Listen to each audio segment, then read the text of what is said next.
करेंगे maths class 10th का chapter number 1 का रियल नंबर्स का। आज हम वर्ड्स प्रॉब्लम सॉल्व करेंगे जो HCF एंड LCM पे है। तो सबसे पहले आपको कुछ इम्पोर्टेंट बात जानना होगा कि अगर गिवन वैल्यूज से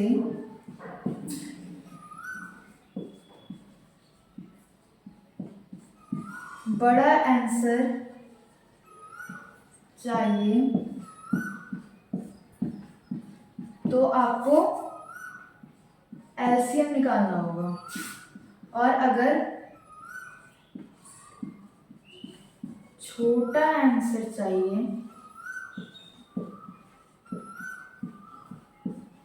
तो HCF निकालना होगा। तो ये आपको भी बाद में समझ आएगा, लेकिन पहले आपको ये देखना होगा कि अगर आपको गिवन वैल्यूज अगर दिया रहेगा क्वेश्चन में, तो अगर आपको उससे बड़ा आंसर चाहिए तो आपको लीस्ट कॉमन मल्टीपल निकालना पड़ेगा, मतलब LCM निकालना होगा। और अगर आपको छोटा आंसर चाहिए तो आपको HCF निकालना होगा। यहाँ सरकैरिज्म है जिससे आपको अच्छी तरीके से याद हो जाएगा। अगर बड़ा आंसर चाहिए तो लीस्ट कॉमन मल्टीपल, और अगर छोटा चाहिए तो हाईएस्ट कॉमन फैक्टर। ओके, तो ये हमारा फर्स्ट क्वेश्चन है।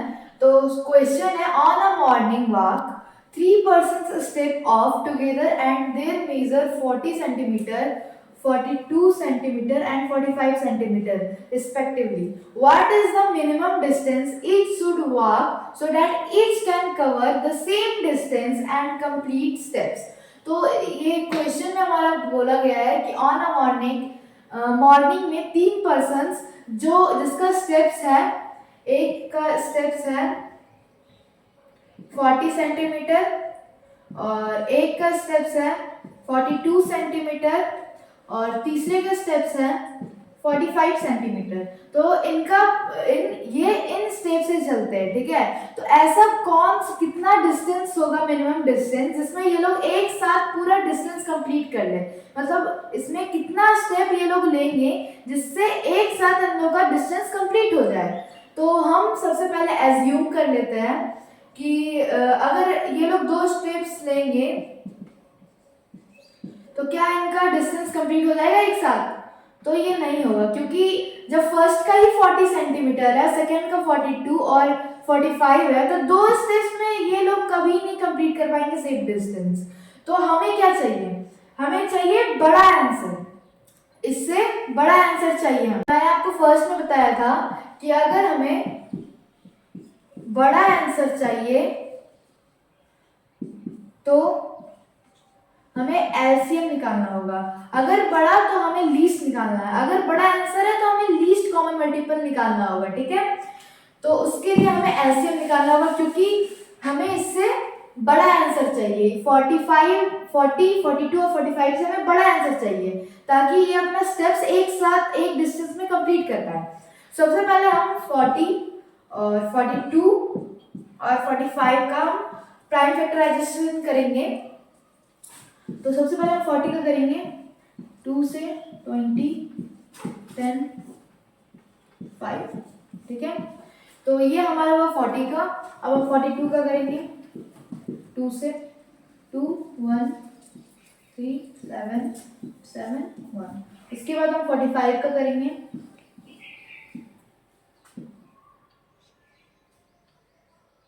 1, 5, 5, प्राइम फैक्टराइजेशन, ठीक है। अब हम क्या करेंगे, इससे यहाँ पर लिखेंगे, ठीक है। अब 42 का है हमारा 2 इंटू 3 इंटू 7 और 45 का है हमारा 3 इंटू 3 इंटू 5, ठीक है। तो ये हमारा प्राइम फैक्टराइजेशन निकल गया है। तो अब इसमें लिखेंगे, यहाँ 2, 3 है तो 2 के पावर में 3 आएगा और 5 के पावर में 1 आएगा। फिर इसमें हमारा तीनों अलग अलग है, 2 इंटू 3 इंटू 7, सबके पावर में 1 है। इसमें हमारा 3 2 बार है तो 3 इंटू 5, ठीक है। तो अब हमें निकालना है एलसीएम। इसमें जो हमारा हाईएस्ट पावर है हमें उसे लेना है। जैसे कि हमारा जो यूनिक रहता है, जैसे यहाँ पर अलग अलग नंबर, यहाँ 5 है, यहाँ 2 है, यहाँ 3 है, 7 है, ठीक है। तो 7 ऊपर में नहीं है और 7 नीचे में, और ना 7 नीचे में है, 5 है और यहाँ पे 5 है, पर बीच वाले में 5 नहीं है, लेकिन हम फिर भी एलसीएम में उसे इंक्लूड करेंगे, ठीक है। तो सबसे पहले हमें यहाँ पर 2 में देखें, 2 में हमारा हाईएस्ट पावर 3 है, तो हम 2 का पावर 3 लेंगे, इंटू 3 का हमारा हाईएस्ट पावर 2 है, तो 2 लेंगे। फिर हमारा यहाँ पे किसी का ना 7 का ना 5 का है, इसमें हमें कॉमन नहीं देखना रहता है, इसमें हमें हाईएस्ट पावर देखना रहता है और जो यूनिक नंबर होता है। 5 और 7 भी है यूनिक, तो हम इसे भी इंक्लूड करेंगे इसमें। फिर हमारा हो जाएगा ये 2 into 2 into 2 into 3 into 3 into 5 into 7, ठीक है। तो यहाँ पर हमें पहले से मल्टीप्लाई करना होगा, तो यहाँ पर ये 8 होता है, 2 इंटू 2 इंटू 2 8 होता है हमारा, फिर 3 इंटू 3 9, और फिर एक हमारा 3 था यहाँ पर, यहाँ तो हमारा 3 इंटू 3 इंटू होता है हमारा, और 5 भी अगर हम इंक्लूड होता है 135, अब इंटू में 7, ठीक है। तो ये हमारा भर गया, तो पहले से इरेज कर लेते हैं। तो अब पहले हम इसका मल्टीप्लिकेशन करेंगे। 8 इंटू 135 का आपको फिर करना है, फिर आपको 7 से करना है, तो मेरा आंसर आ रहा है 2520।